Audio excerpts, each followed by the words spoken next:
Hey guys, welcome to my YouTube channel. So আজি মই তোমালোকৰ মাজত এটা ভিডিও লৈ আহিছো য'ত কোনো ধৰণৰ এপ্লিকেশন বা এপছ ডাউনলোড নকৰাকৈ কেনেকৈ ডায়ালত এপছ হাইড কৰি ৰাখিব পাৰি। তো এতিয়া বৰ্তমান সময়ত প্ৰায় অধিকাংশ লোকে এপছ হাইড কৰি ৰাখে এপছ লগত। তো তেনেকৈ কৰিবলৈ হ'লে বিভিন্ন ধৰণৰ এপছ ডাউনলোড কৰিবলগীয়া হয়। তো আজি মই কোনো ধৰণৰ এপছ ডাউনলোড নকৰাকৈ কেনেকৈ এপছ হাইড কৰি ৰাখিব পাৰি সেই সম্বন্ধে জনাম।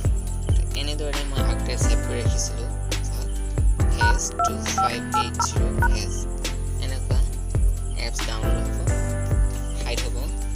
এতিয়া আমি চাওঁ কেনেদৰে এপছ আকৌ হাইড কৰিব পাৰোঁ।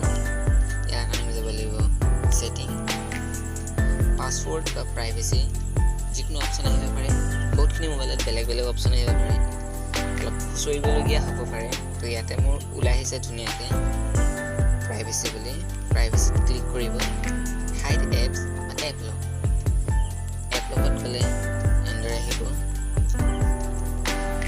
এয়া মই এইখিনি হাইড কৰি ৰাখিছিলোঁ আৰু ওলাই আহিছে।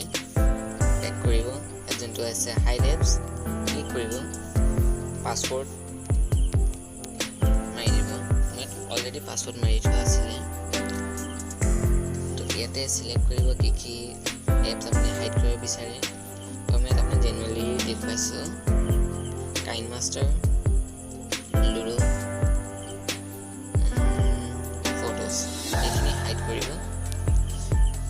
চিলেক্ট কৰাৰ পিছত ওপৰত যোনটো ডট অপশ্যন আছে সেইটো ক্লিক কৰিব। এনেদৰে ক্লিক কৰাৰ পিছত ছেটিং অপশ্যনটো পাব। তাতে আহিব চেঞ্জ প্ৰাইভেচি পাছৱৰ্ড। মোৰ চেঞ্জ প্ৰাইভেচি পাছৱৰ্ড বুলি আহিব। আপোনালোকৰ সম্ভৱ ক্ৰিয়েট প্ৰাইভেচি পাছৱৰ্ড বুলি আহিব। তাতে আপোনালোকে নিজৰ ইচ্ছামতে যিকোনো পাছৱৰ্ড দিব আৰু সেয়া মনত ৰাখিব। এনেধৰণৰ এই এপছ হাইড কৰা অপশ্যনত ক্লিক কৰিবৰ কাৰণে তাৰ তলত আহিব হাইড এপছ বুলি এটা অপশ্যন আছে। এইটো তাৰ তলত আছে চেঞ্জ এক্সেছ কোড, তাত ক্লিক কৰি দিব। তাৰপিছতে এইমাত্ৰ মই দেখুৱাইছিলোঁ মোৰ পাছৱৰ্ড বেলেগ আছিলে। তো এতিয়া আকৌ সলনি কৰিবলৈ প্ৰথমতে হেজ দিব। তাৰপিছতে এনেদৰে মই দিছোঁ 1 2 3 4 5 6 হেজ। ৰাইট অপশ্যনটোত এইটো ক্লিক কৰি দিব। তাৰপিছত আহিব ডান। ডান মোৰ পূৰা গ্ৰীণ হৈ গ'ল। ক্লিক কৰিলোঁ, বেক কৰিছোঁ। ইয়াতে চাওক লুডো নাই, এইপিনে কাইন মাষ্টাৰো নাই। তো ব'লক এতিয়া চাওঁ আমাৰ ডায়ালত আছেনে। ডায়ালত চাবলৈ হ'লে হেজ 1 2 3 4 5 6 হেজ।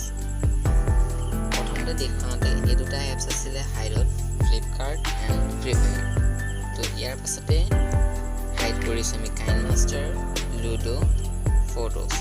ঠিক আছে, ভিডিঅ'টো চাই কেনেকুৱা লাগিলে নিশ্চয় কমেণ্টত জনাব আৰু যিমান পাৰিব ভিডিঅ'টো শ্বেয়াৰ কৰিব নিজৰ আত্মীয় লোকলৈ, বন্ধুবৰ্গৰ, আৰু লগতে ছাবস্ক্ৰাইব কৰিব নাপাহৰিব যাতে